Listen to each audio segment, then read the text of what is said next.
आदाब। आज हम മസ്നവി के बारे में बात करेंगे।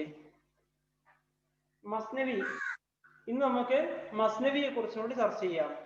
മസ്നവി നിങ്ങൾക്ക് പഠിക്കാനുള്ളതാണ്. ഇത് നിങ്ങളുടെ സിലബസിൽ ഉൾപ്പെട്ടൊരു മസ്നവിയാണ്. മസ്നവി സഹറ ഇഷ്ക്. ഉറുദുവിലുള്ള ധാരാളം അസ്നാഫുകളുണ്ട്, സിൻഫുകളുണ്ട്. ഷായരിയിലുള്ള നസ്മുണ്ട്, ഗസലുണ്ട്, ഖസീദയുണ്ട്, റുബായി, ഇങ്ങനെ പല സിൻഫുകളുണ്ട്. ഇതിലെ ഇതുപോലെ ഒരു പ്രധാനപ്പെട്ട ഒരു സിൻഫാണ് മസ്നവി എന്നുള്ളത്. ഇതിനെ കുറിച്ചുകൊണ്ട് നമുക്കൊന്ന് ചർച്ച ചെയ്യാം, പരിചയപ്പെടാം. मसनवी अरबी जबान का लफ्ज है, यानी मसनवी ये लफ्ज ये अरबी जबान का लफ्ज है. मसनवी अरबी जबानिലെ ഒരു ലഫ്സാണ്. जिसका लुग़वी माना मीन्स डिक्शनरी मीनिंग, यानी डिक्शनरी में हमें जो माना मिल सकता है वो है या लिखा गया है वो है दो दो किया गया, यानी दो दो किया गया. मसनवी के हर एक शेर में कितने मिसरे होते हैं? दो मिसरे होते हैं. दो मिसरे मिलकर एक शेर बनती है. तो यहाँ पर मसनवी के हर शेर आपस में हम काफिया हम रदीफ होते हैं. यानी यहाँ पर इस तरह है कि मसनवी के हर शेर हम काफिया होते हैं. मसनवी एक शेर में दो मिसरे होते हैं, ये दोनों मिसरे हम काफिया होते हैं.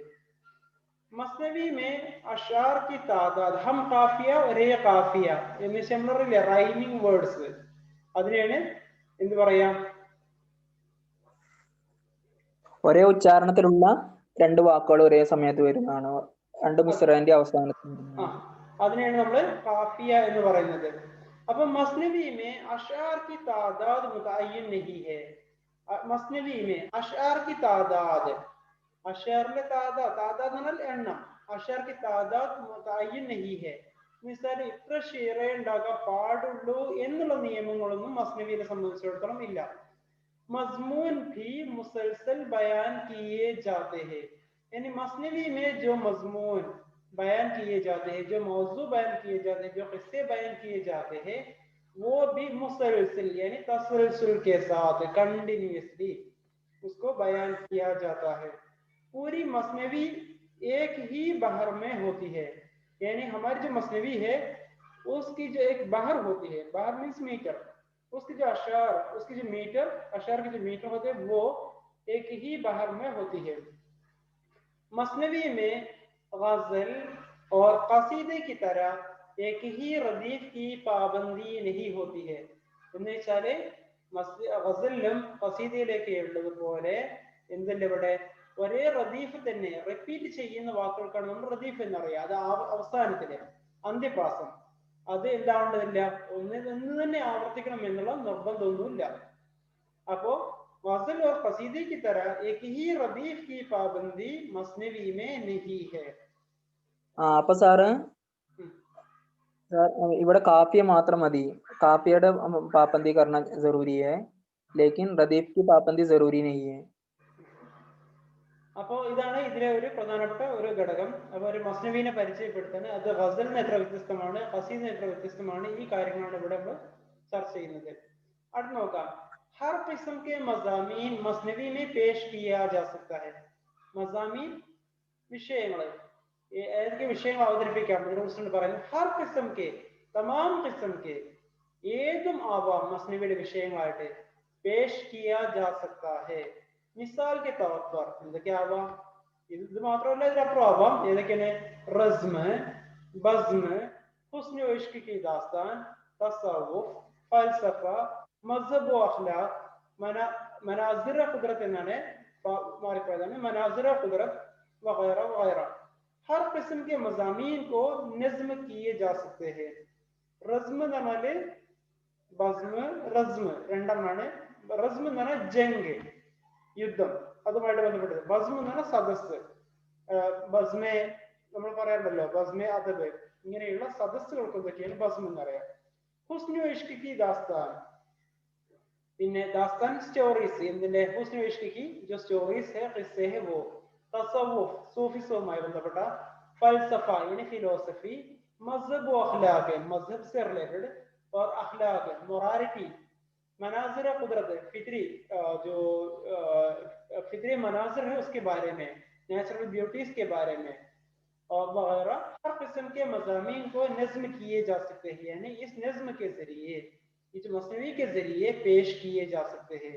मसनवी एक എന്താണ് ഒരു മൻസൂം ദാസ്താനാണ്. മൻസൂം ദാസ്താനാണ് സ്റ്റോറി എന്നുള്ളതാണ്. അപ്പൊ ഈ ദാസ്താനിനെ എങ്ങനെയാണോ ഒരു കഥയെ എങ്ങനെയാണ് നമ്മൾ സ്റ്റോറി ഒരു പദ്യവൽക്കരിക്കുന്നത്, അതാണ് ശരിക്കും മസ്നവി എന്ന് പറയുന്നത്.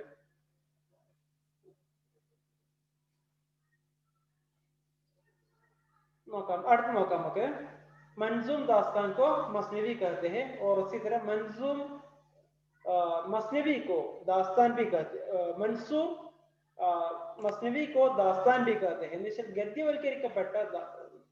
ഗദ്യവൽക്കരിക്കപ്പെട്ടിട്ടുള്ള നമ്മളെ മസ്നവിയെ നമുക്ക് എന്ത് ചെയ്യാം, ദാസ്താൻ എന്നും പറയാൻ പറ്റും.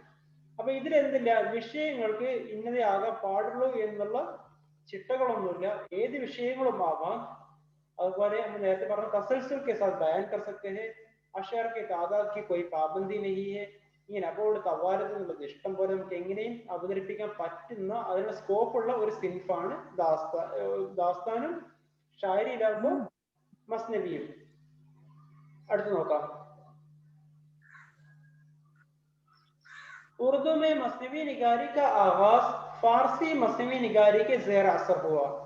ഉറുദുവില് मसनवी निगारी, निगार എന്നാണ് എഴുതുന്നത്. मसनवी निगारी, मसनवी लिखने का रिवाज, उसका आगाज मीन्स शुरुआत, उसके जो शुरुआत फारसी मसनवी निगारी के ज़ेर असर हुआ, यानी फारसी में उससे पहले मसनवी लिखते थे और वहां से असर पाकर, असर अंदाज होकर यहाँ पर भी उर्दू में भी मसनवी लिखने लगे. फारसी मसनविയിൽ നിന്നും സ്വാധീനം ഉൾക്കൊണ്ടിട്ടാണ് ഉറുദുവിൽ മസ്നവിയുടെ റിവാജ് ട്രെൻഡ് തുടങ്ങുന്നത്. फारसी शायर फिरदौसी की शाहनामा दुनिया भर शोहरत रखी है. ഫാർസിയിലെ ഒരു പ്രശസ്തനായിട്ടുള്ള ഒരു പോയറ്റാണ് ഫിർദൗസി. അയാളുടെ ഏറ്റവും പ്രശസ്തമായിട്ടുള്ള ബുക്കാണ് ഷാഹ്നാമ. ഷാഹ്നാമയെ ഫിർദൗസി എന്ന പേരിൽ അറിയപ്പെടുന്ന ആ മസ്നവി, അത് दुनिया भर शोहरत रखती है, यानी दुनिया भर मशहूर है. फारसी की बहुत सारी मसनवियों का उर्दू में भी तर्जुमा हुआ है. फारसी में बहुत सारी जो मसनवियां लिखी गई है इसका तर्जुमा भी उर्दू में हुआ है. बहुत सारी जो मसनवियों का तर्जुमा उर्दू में भी हुआ है. उर्दू में भी बहुत सारी मसनवियां लिखी गई है. उर्दू में सिर्फ तर्जुमा ही नहीं, साथ साथ उर्दू में खुद भी മസ്നവിയ ലിഖി ഗയി ഹെ. ഉറുദുവിലും മസ്നവി എഴുതപ്പെട്ടിട്ടുണ്ട്, ഫാർസിയുടെ ട്രാൻസ്ലേഷൻ മാത്രമല്ല. लेकिन सबसे ज्यादा शोहरत मीर हसन की सिहरुल बयान, पंडित दयाशंकर नसीम की गुलजार नसीम और शौक लखनवी की जहर इश्क को हासिल हुई. बड़ा പറയുന്നത് उर्दू में भी बहुत सारी मसनवियां लिखी गई है और उसमें जो सबसे अहम और मशहूर मसनवियां कौन कौन सी है. मीर हसन की सिहरुल बयान, एक दूसरी पंडित दयाशंकर नसीम की गुलजार नसीम, तीसरी शौक लखनवी की जहरा इश्क. ये बहुत ही मशहूर मसनवियां है. अब देखते हैं हम मसनवी की खुसूसियात.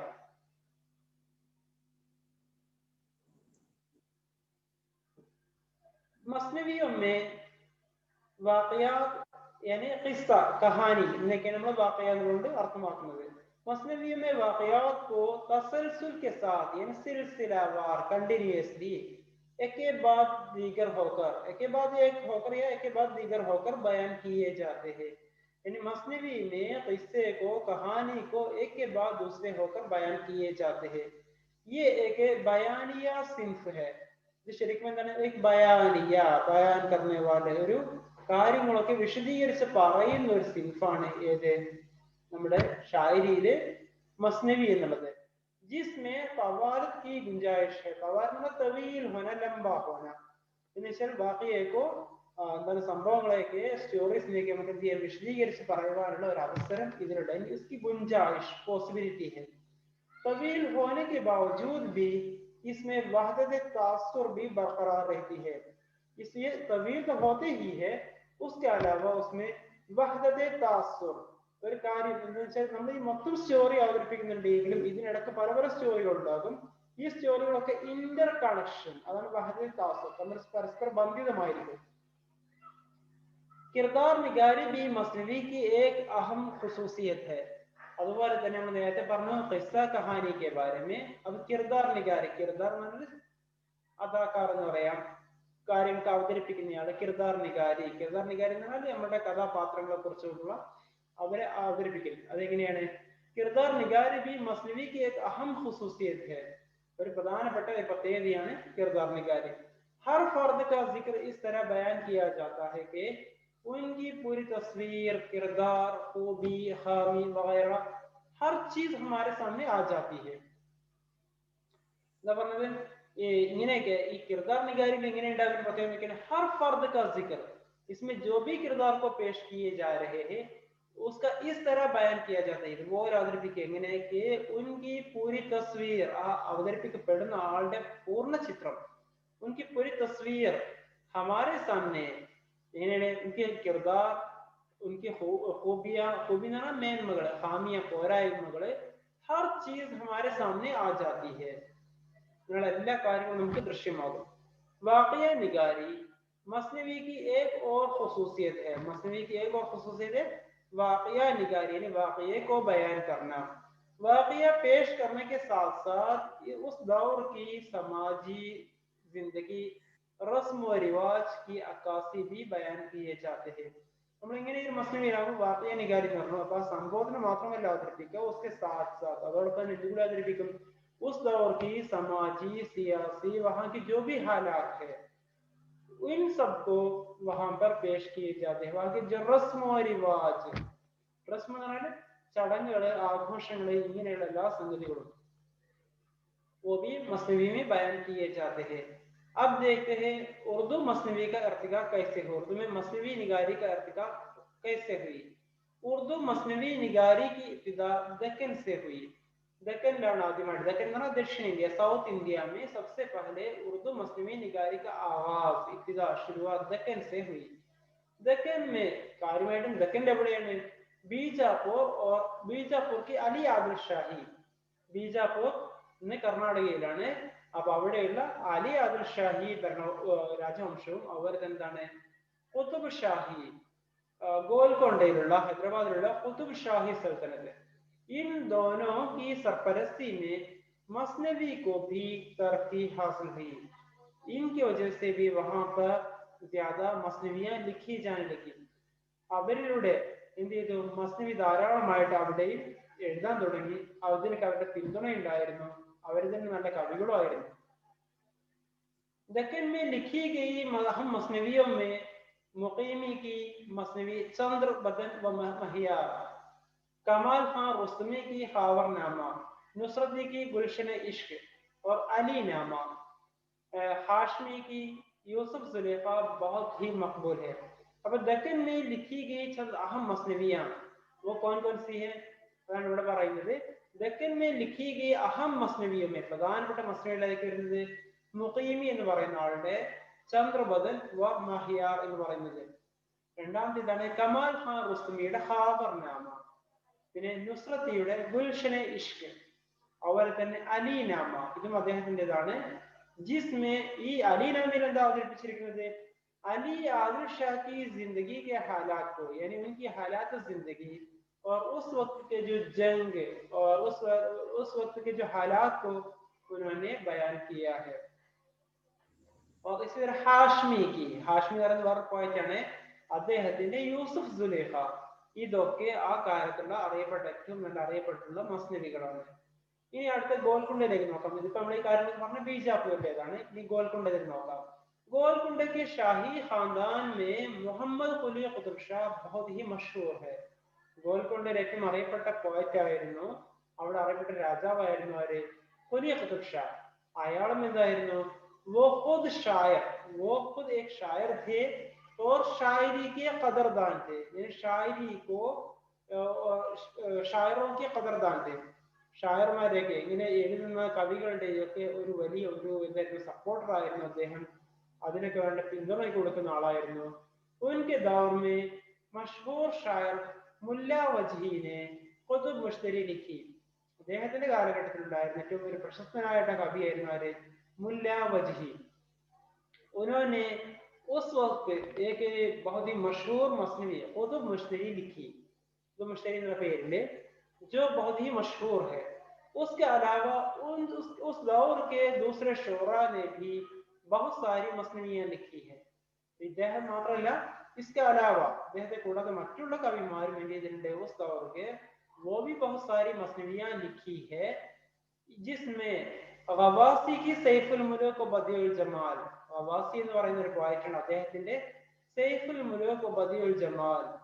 दूसरी और തോത്തിനാമ, ഇബ്നു ഇൻഷാ ഇബ്ൻ നിഷാതി എന്ന് പറയുന്ന ആളുടെ फूल बन, ये सब गोलकोंडा में लिखी गई अहम मसनवियां हैं. मसनवी की मेयार को बुलंद करने में दबिस्तान लखनऊ और दबिस्तान दिल्ली का अहम रोल रहा है. ദബിസ്ഥാൻ ലഖ്നൗ എന്താണ്, ദബിസ്ഥാൻ ദഹ്ലി എന്താന്ന് നോക്കാം. ദബിസ്ഥാൻ എന്ന് പറഞ്ഞാല് ഓരോ ലഖ്നൗ, ഉറുദുവിൽ പ്രശസ്തമായിട്ടുള്ള രണ്ട് ദബിസ്ഥാനുകളാണ്, ദബിസ്ഥാൻ ലഖ്നൗ, ദബിസ്ഥാൻ ദഹ്ലി എന്നുള്ളത്. അപ്പൊ അവിടെയുള്ള കുറെ പോയറ്റുമാരുണ്ടാവും. സ്കൂൾ എന്നുള്ള അർത്ഥമാണ് നമ്മൾ ഉപയോഗിക്കുന്നത്. അവിടെ കുറെ പോയറ്റുമാരുണ്ട്, സാഹിത്യകാരന്മാരുണ്ട്. അവിടുത്തെ ലിറ്ററേച്ചറിന് കുറെ പ്രത്യേകതകളുണ്ട് മറ്റു സ്ഥലങ്ങളിലുള്ളതിനേക്കാളും. ഇതുപോലെ ഏറെ പ്രത്യേകതകളുള്ള രണ്ട് സ്ഥലങ്ങളാണ് നമുക്ക്, രണ്ടല്ല അത് കൂടുതലുണ്ട്. ഏറ്റവും അറിയപ്പെട്ട രണ്ട് പ്രദേശങ്ങളിലാണ് ഒന്നാണ് ലഖ്നൗ എന്നുള്ളത്, ഒന്ന് ദഹ്ലി എന്നുള്ളത്. ഇവിടുത്തെ ലിറ്ററേച്ചർ തമ്മിൽ തന്നെ നല്ല അന്തരങ്ങളുണ്ട്, നല്ല വ്യത്യാസങ്ങളുണ്ട്. അങ്ങനെ ഈ दबिस्तान लखनऊ और दबिस्तान दिल्ली, इन दोनों का रोल बहुत अहम रहा है. दबिस्तान दिल्ली से ताल्लुक रखने वाले मीर हसन दहलवी, दबिस्तान दिल्ली ഏറ്റവും അറിയപ്പെട്ട ഒരു പോയറ്റ് ആയിരുന്നു ആര്? മീർ ഹസൻ ദഹ്ലവി. ഏതിനെ സംബന്ധിച്ച്? മസ്നവിയെ സംബന്ധിച്ച്. मीर हसन दहलवी അദ്ദേഹത്തിന്റെ മഷ്ഹൂർ മസ്നവിയാണിത്, നമ്മളുടെ सिहरुल बयान എന്നുള്ളത്. उर्दू की तमाम मसनवियों में सबसे बुलंद दर्जा रखती है. उर्दू की मसनवी निगारी में सबसे आला मुकाम, ഏറ്റവും ഉയർന്ന സ്ഥാനം അലങ്കരിക്കുന്ന ഒരു മസ്നവിയാണ് ഇത് സിഹറുൽ ബയാൻ എന്നുള്ളത്. അടുത്ത നോക്കാം. ദബിസ്ഥാനെ ലഖ്നൗ से ताल्लुक रखने वाली, നമ്മൾ ലഖ്നൗവിനെ കുറിച്ച് പറയുകയാണെങ്കിൽ അവിടുത്തെ താലൂക്ക് रखने वाले പണ്ഡിത് ദയാശങ്കർ നസീം, ദയാശങ്കർ നസീം എന്ന് പറയുന്ന അദ്ദേഹത്തിന്റെ മസ്നവി गुलजार नसीम भी बेहद मकबूल है, वो भी बहुत ही मशहूर है. यानी दबिस्तान लखनऊ में लिखी गई बहुत ही मशहूर मसनवी है गुलजार नसीम. इसके अलावा हम तो बहुत सारी मसनवियों का जिक्र किया, और उसमें इसके अलावा मिर्जा शौक की, मिर्जा शौक അദ്ദേഹം जिनका ताल्लुक लखनऊ से है, ലഖ്നൗവിലുള്ള ഒരാളായിരുന്ന ഒരു പ്രശസ്തനായിട്ടുള്ള ഒരു കവിയായിരുന്നു, പോയറ്റ് ആയിരുന്നു, മസ്നവികാരായിരുന്നു നമ്മളുടെ ഷൗക്ക് എന്ന് പറയുന്ന ആള്. അങ്ങനെ എന്താണ് ലഖ്നൗ കൂട്ടിച്ചേർത്തുകൊണ്ട് ഷൗക്ക് ലഖ്നവി എന്നാണ് അറിയപ്പെടാറുള്ളത്. उर्दू के बुलंद पाया मसनवी निगाह है, वो उर्दू के आला दर्जे के मसनवी निगाह, അദ്ദേഹം ഉറുദുവിലെ ഒരു ഉയർന്ന പദവി അലങ്കരിക്കുന്ന ഒരു मसनवी निगाह आയിരുന്നു. बड़े दिलकश अंदाज में, बड़े अट्रैक्टिव अंदाज में मसनवियां लिखी है, जिनकी मसनवी में सबसे ज्यादा शोहरत, അദ്ദേഹം എഴുതിയിട്ടുള്ള മസ്നവിയിൽ ഏറ്റവും കൂടുതൽ പ്രശസ്തി കിട്ടിയിട്ടുള്ളതാണ് സഹാറ ഇഷ്ക്, അതുപോലെ തന്നെ बहार इश्क को हासिल हुई. ये दोनों मसनवियों को हासिल हुई. इनके अलावा ഇത് കൂടാതെ അദ്ദേഹം എഴുതിയിട്ടുള്ളതൊക്കെ लज्जत इश्क और फरेब इश्क के नाम से भी मसनवियां लिखी है. इस नाम से भी उन्होंने മസ്നവികളൊക്കെ അദ്ദേഹം എഴുതിയിട്ടുണ്ട്. ഖണ്ഡകാവ്യം എന്നാണ് മസ്നവിക്ക് മലയാളത്തിൽ പറയുന്നത്. ഇനി അടുത്ത് നമുക്ക് നോക്കാം ഷൗക്ക് ലഖ്നവി के बारे में और मसनवी ज़हर इश्क के बारे में.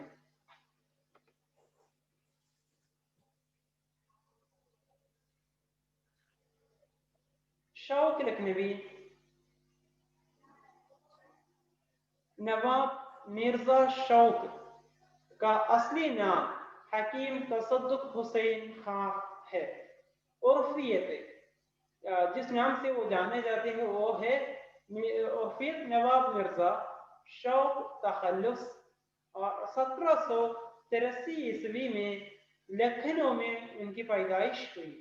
उन्होंने ऐसे अहद में आंखें खोली कि जब लखनऊ में हर तरफ शेर व सुखन का बोलबाला था। यानी उनकी पैदाइश ऐसे जमाने में हुई, उनकी परवरिश ऐसे जमाने में हुई, ऐसे दौर में हुई जहाँ लखनऊ में हर तरफ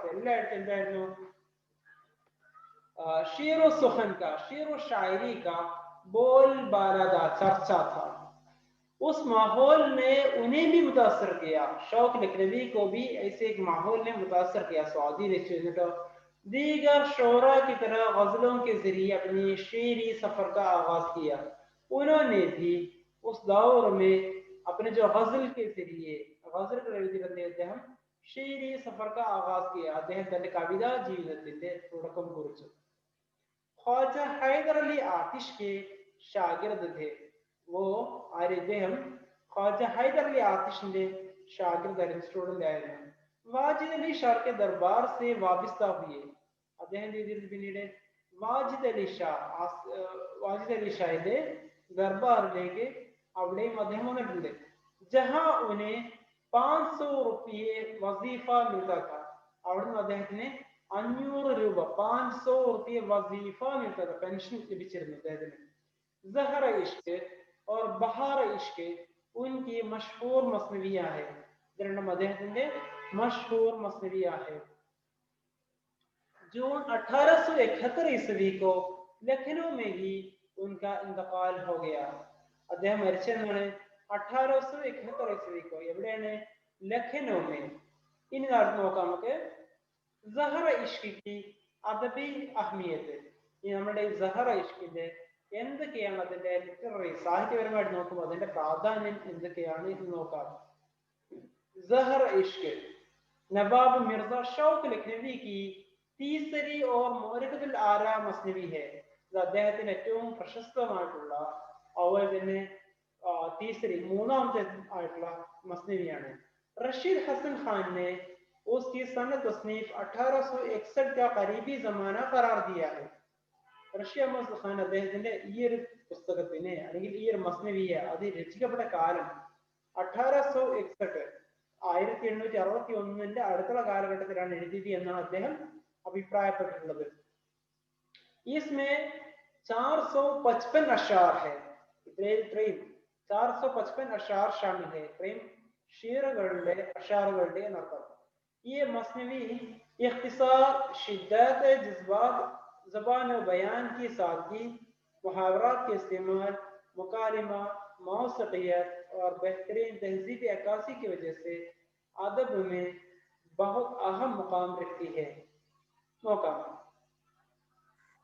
ये मसनवी तो ये ज़हर इश्क എന്നുള്ള മസ്നവി ചർച്ച ചെയ്യുന്നുണ്ടെങ്കിൽ ये ഇഖ്തിസാർ മുഖ്തസർ छोटा सा അവ ചെറുതാണ് എന്നാലോ ഷിദ്ദത്തെ ജസ്ബാത്ത് വൈകാരികമായിട്ട് നമുക്ക് ഏറ്റവും കൂടുതൽ ഇരുത്തി ചിന്തിപ്പിക്കുന്ന നമ്മളെ ഇതായിട്ടുള്ള ഷിദ്ദീദ് ജസ്ബാത്ത് വൈകാരികതകളൊക്കെ നല്ല കാര്യമായിട്ട് അവതരിപ്പിക്കുന്ന സബാനോ ബയാൻ കി സാദിഖി എന്നാലോ സിമ്പിൾ ലാംഗ്വേജ് മുഹാവറാത്ത് ഇസ്തിമാൽ അന്ന് ഉണ്ടായിരുന്ന ചൊല്ലുകളും കാര്യങ്ങളൊക്കെ ഉപയോഗപ്പെടുത്തിയിട്ടുണ്ട്।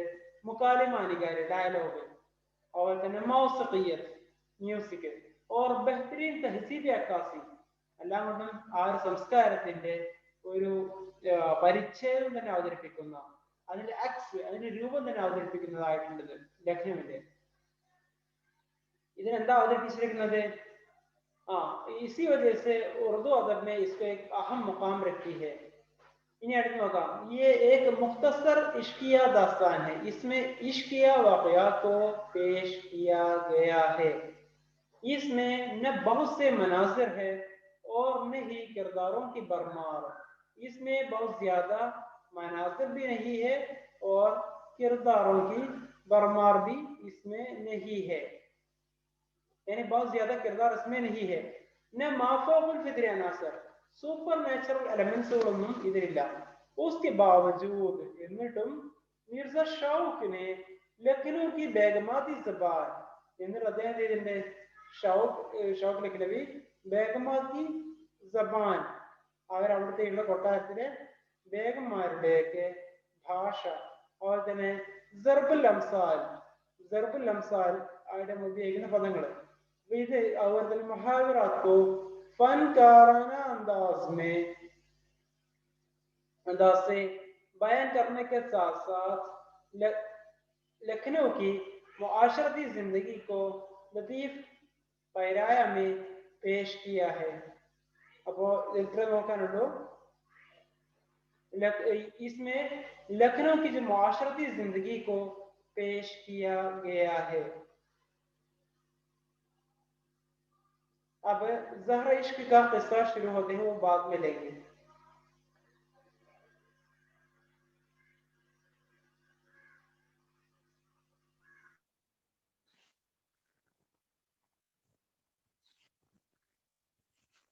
Okay sir.